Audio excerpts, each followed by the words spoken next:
Hello everyone, today I want to talk about the full interview with Chris on TWIV, This Week in Video Games. Link to this article is my first pinned comment below. It's 2026, that funding total is now almost $1 billion, and one day in February I find myself sitting in a hotel conference room opposite Chris Roberts, the driving force behind Star Citizen, as well as Wing Commander and several other projects, 14 years after giving him $30. I don't know why so many people are repeating this over and over again, almost $1 billion. Carl Jones said in January 2025 they are already at $1 billion. In a La Presse article, Chris said the same thing in summer 2025. Chris Roberts, co-founder and CEO of CIG, says they have raised just over $1 billion for the game from players. Too many people are just looking at a funding tracker on CIG's website. But CIG also has private investors, for example the Caldas, who give Chris more than $80 million.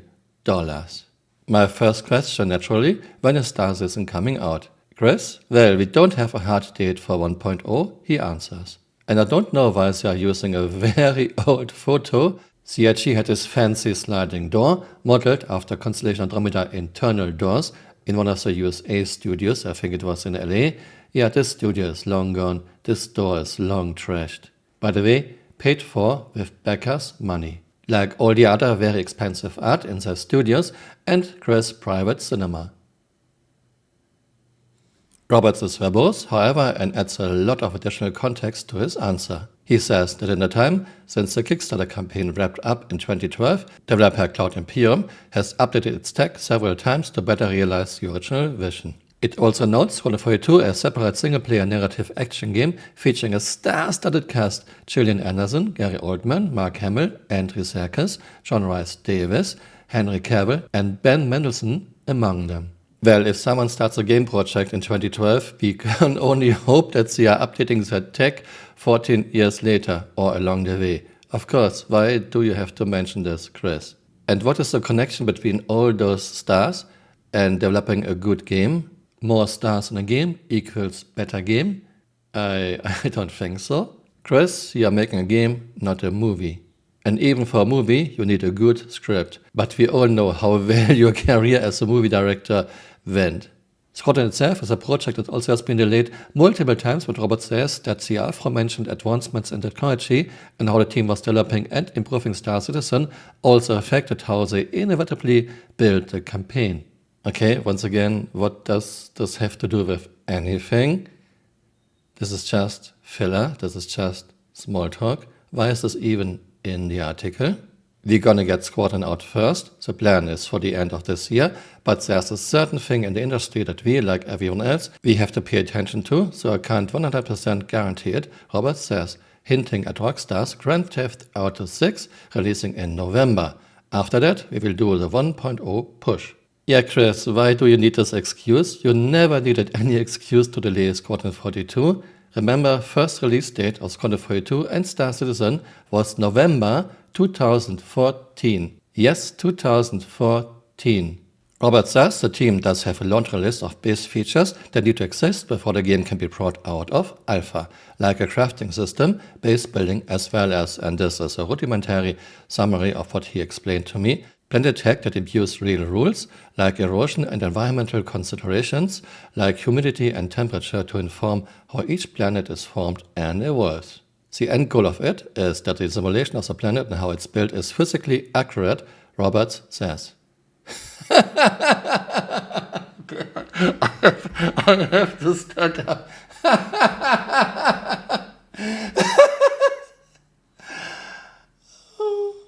Where do I start?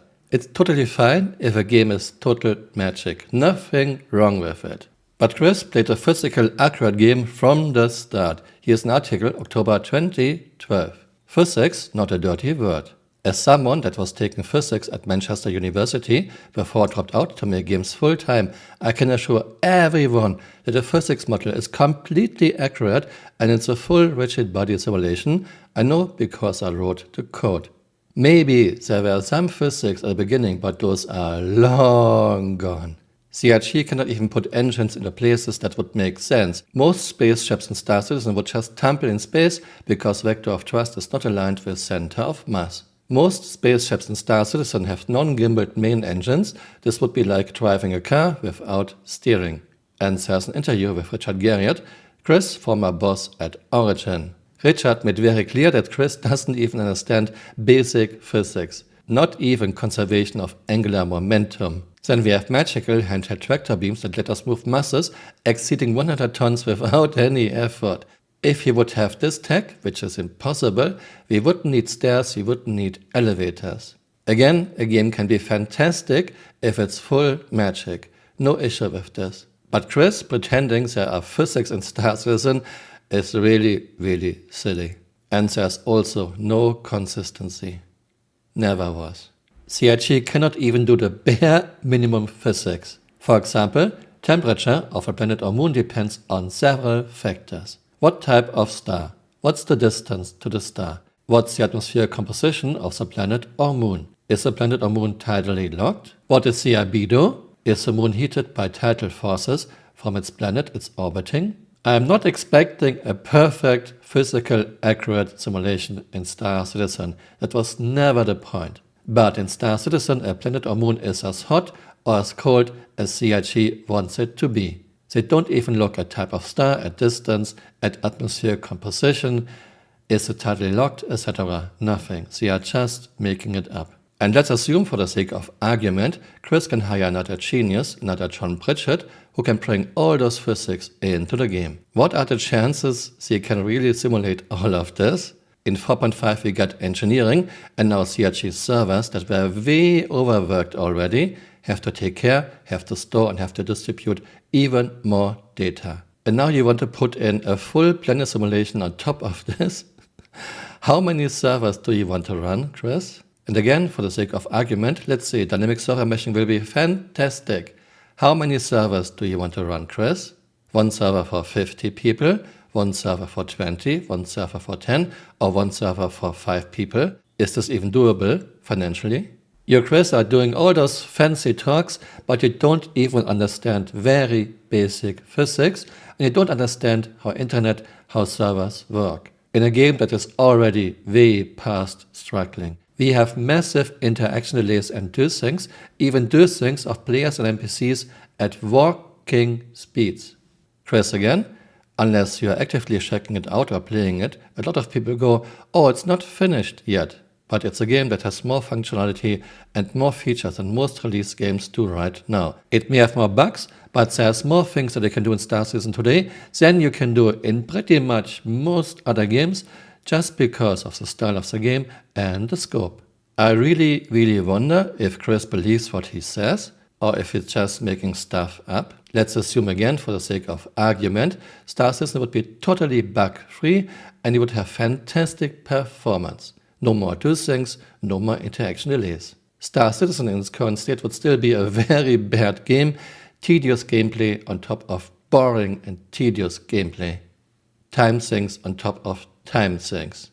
Missions are boring and repetitive. Star Citizen is a total grind fest. Yes, MMOs are grindy, but Star Citizen goes way beyond this. You kinda have to quit your job and play Star Citizen full time. Just putting more stuff into a game doesn't make it more functional and more fun. Or look at POIs. We have all those POIs, copy and pasted all over planets and moons. But there's little to no gameplay attached to those POIs. Most POIs are boring. There are maybe 1 or 2 things you can interact with. You cannot even open doors and go inside buildings. Or anyone remember distribution centers? Not long ago, CRG totally hyped distribution centers and made very fancy faked videos. Then we got distribution centers and CRG copied and pasted them all over planets. The locations of the distribution centers make no sense. There's nothing nearby that would need a distribution center. No towns, no cities, no mining facilities, nothing at all. CRG puts them into the middle of nowhere. If you want to distribute cargo, do it outside the gravity well, do it in space, not on a planet where nothing is close by. And CRG also showed us fancy faked videos about the lower levels. They are still not in the game and I guess never will. At Thisweekincon 2024, Richard Tyra bragged, "Look how many POIs we have." Yes, Richard Tyra, Star Citizen has lots of POIs, but they are mostly all boring, all repetitive, just copy and pasted over planets and moons. We have outposts on Dema with open campfire. Dema is a moon that has nothing in its atmosphere that would support a fire. If I go to a POI in a game and I cannot interact with anything, I cannot open a door, why is it even there? Just to up your numbers? Oh look, we have 200,000 POIs in our game. A game like 7 Days to Die from a very small studio has hundreds of POIs that are very interesting with lots of things you can interact with, lots of things to do. There were 50 million hours spent playing by the community last year, Roberts claims.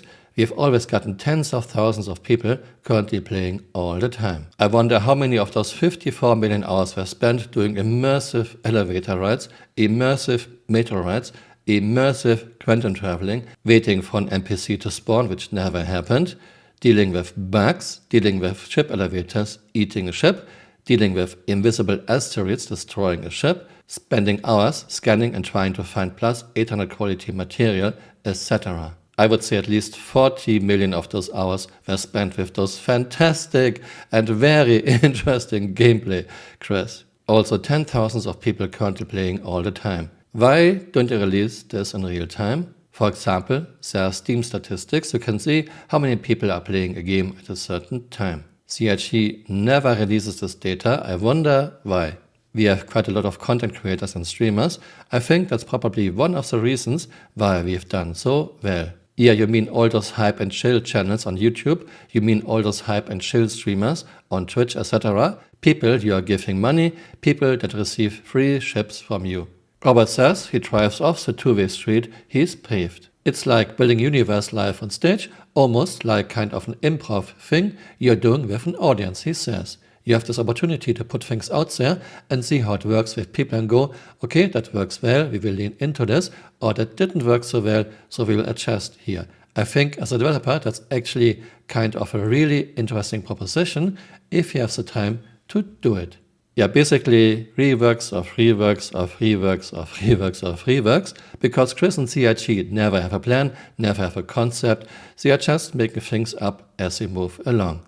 Basically throwing spaghetti at walls and check what sticks.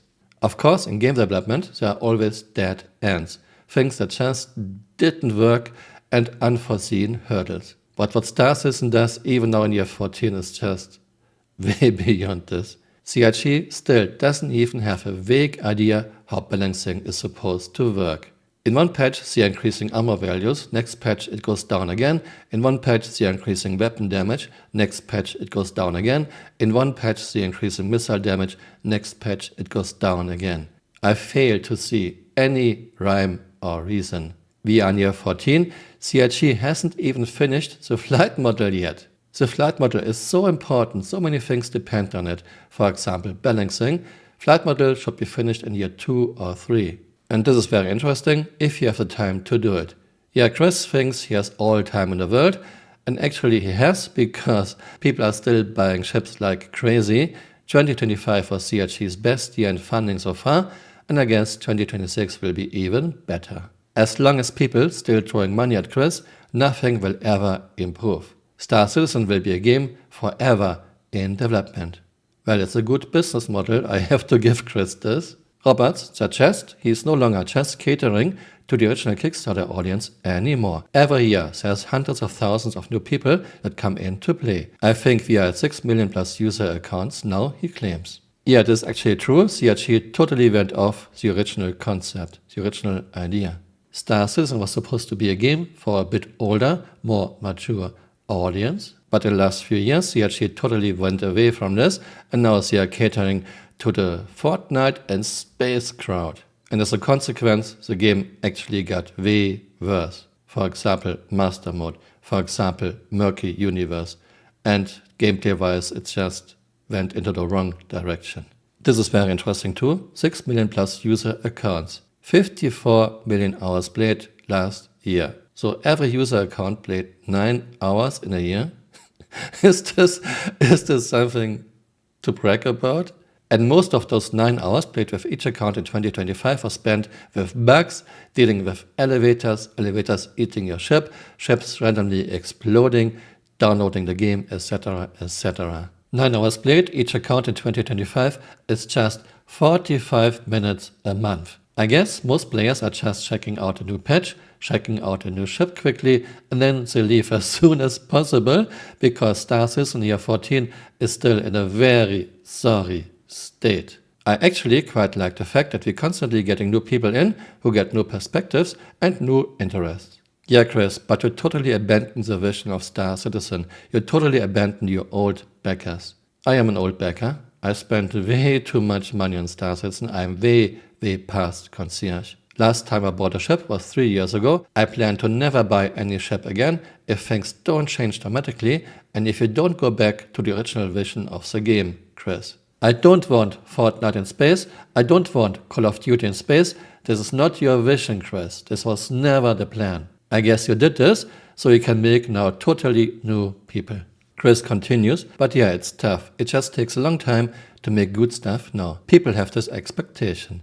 They want a huge amount of fidelity and detail and simulation and rendering power, and also just a lot more depth in gameplay systems that you would have done 10 or 20 years ago. No, Chris. People want a fun and interesting game. People want developers stick to their vision and not change to Fortnite in space, so that you, Chris, can find new people to milk. I asked Roberts if he had any regrets about Star Citizen. In hindsight, I think I probably was naive about the time some of these things would take at the beginning, he admits. That's definitely something that I would be more cautious and wary about going, yeah, we should have this done in a few years. Here's a 2015 Polygon article, interview with Chris Roberts.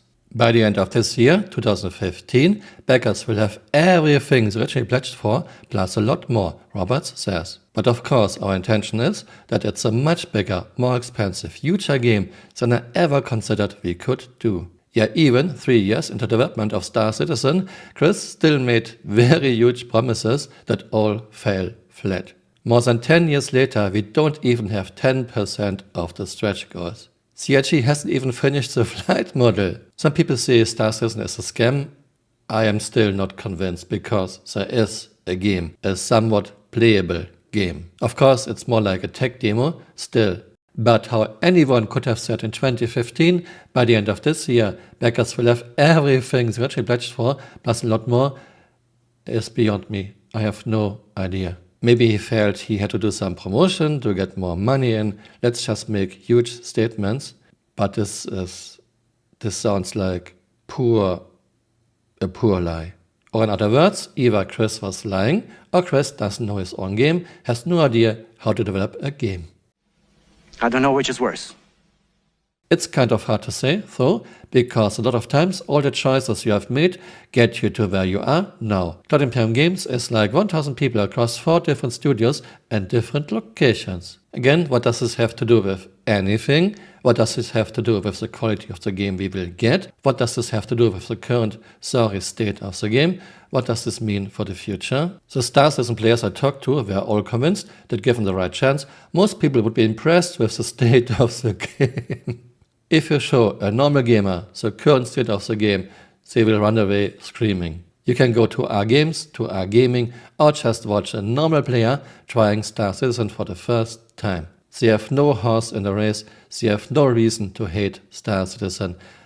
Yeah, but they run away screaming. Just look at this recent video. And a community member and moderator reached out to me and said, hey, Star Citizen is in the best spot that it has ever been, and I want to take you on a nice curated journey to experience some of the new content.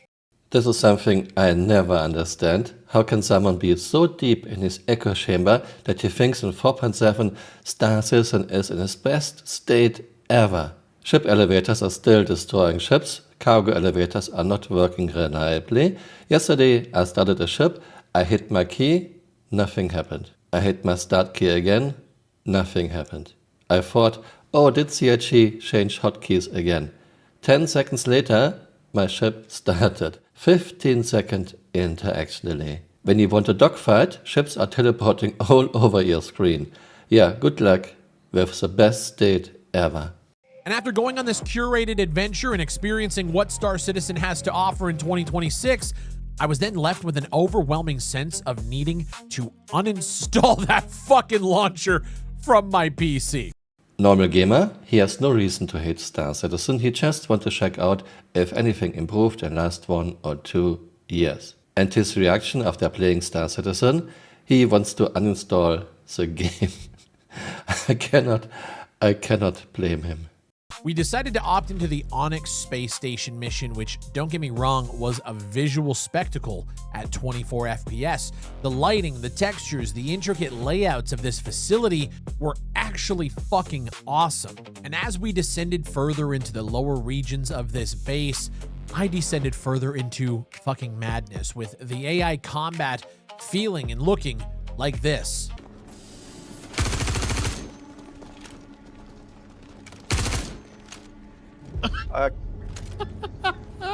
What in the fuck?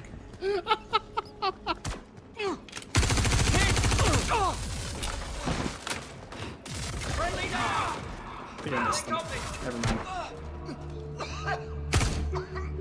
Oh, behind you, Frank. Look out! What in the fuck? Jank on top of jank, cringe on top of cringe.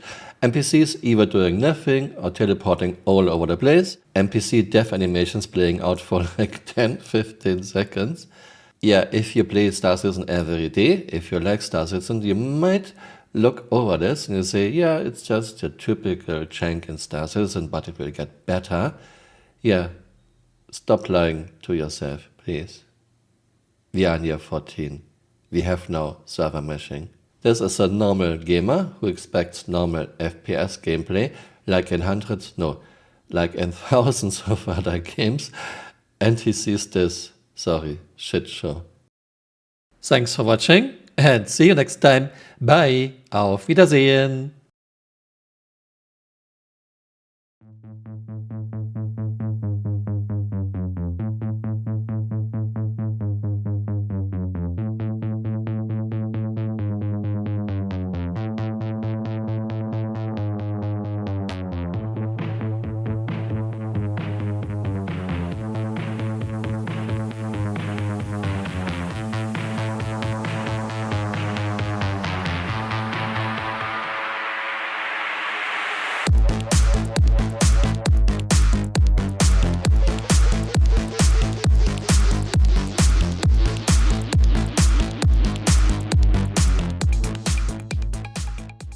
Server meshing has been working pretty much flawlessly at scale for the past 9 months. So you have one big cargo elevator. Okay, what happened now? What is this? I didn't spawn the pieces. Okay, I'm confused. Anyway, you might get some vehicles inside. Okay, are no pieces left. I guess 2 hangars overlapped. Okay, that's too funny. Server meshing has been working pretty much flawlessly at scale for the past 9 months. Hey, you're still here. You might want to join me on Twitter or on Blue Sky.